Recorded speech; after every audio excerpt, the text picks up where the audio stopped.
The issue I have is, you brought it up earlier, we live in such a polarized world right now when it comes to the definition of masculinity.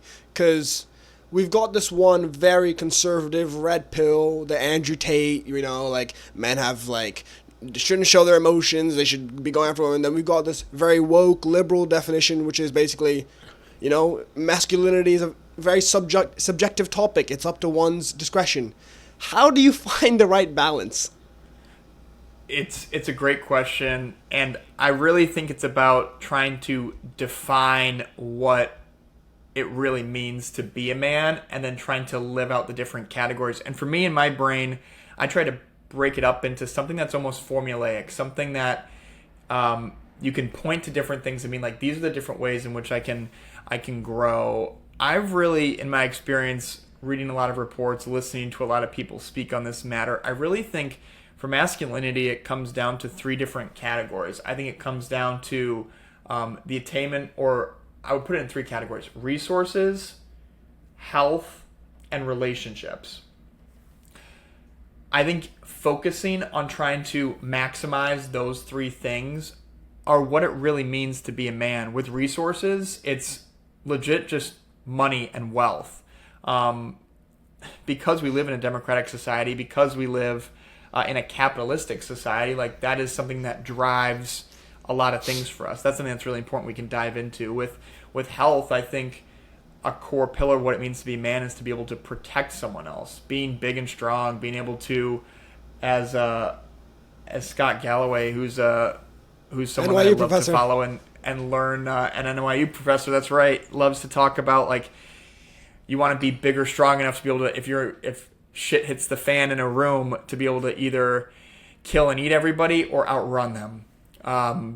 So taking care of your health, and then with relationships, that's romantic relationships, that's friendships, and that's mentorships. Like, being able to try to maximize all three of those pillars, I think, is what it means to be a man. And it allows you to really focus in on different things versus trying to just listen to what I would say is the outside noise. It's funny. You've created three almost separate pillars, and I'm sure you know it as well. I feel like, in my mind, those three pillars are so interlinked. I want to talk about the money piece first, because I think that's very interesting. I saw the similar podcast with Scott Galloway. I think it was with Stephen Bartlett, about the dating crisis, and they brought up this incredible concept that I actually was fascinated by. Women, like you said, are obviously now, at least young women, are now making more at a typical consensus across the board than young men. And biologically, young women's, maybe this even connects into relationships, but young women's standards for a man is at least the ability to signal future resources. So if women are rising in the pay grade and men are dropping, well, the standard's getting higher and more men are falling out of that standard.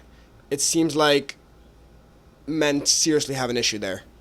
Yeah, I think you're signaling the exact, like, that conversation with Scott and Steven.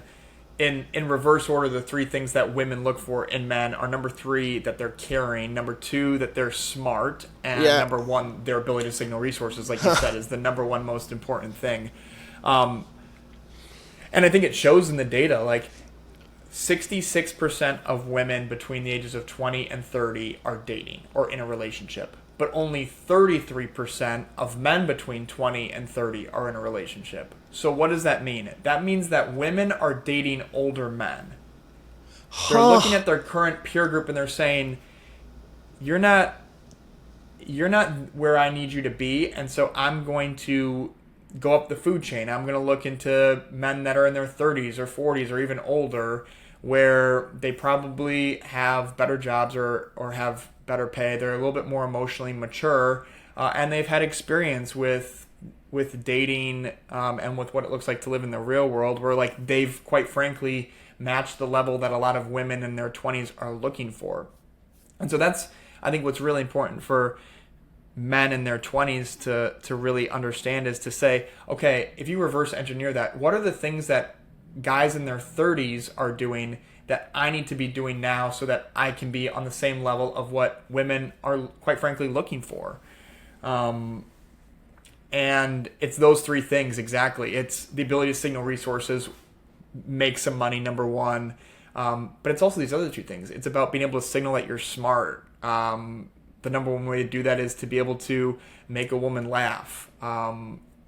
If that's a really easy way to signal that you're witty and that you're charismatic. And the number three, that you're caring. Like, you're out on a date, that you're nice to the wait staff, that you tip the concierge, or the person that's getting your car after dinner.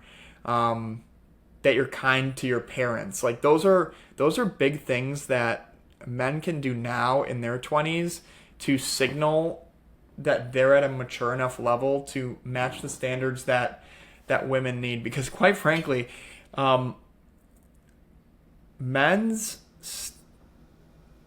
standards for what they want in a partner are way lower than what women want, which is not, like, that is not an indictment on women at all. Like, women should have gold standards, and it is our responsibility as men to meet those standards, I think.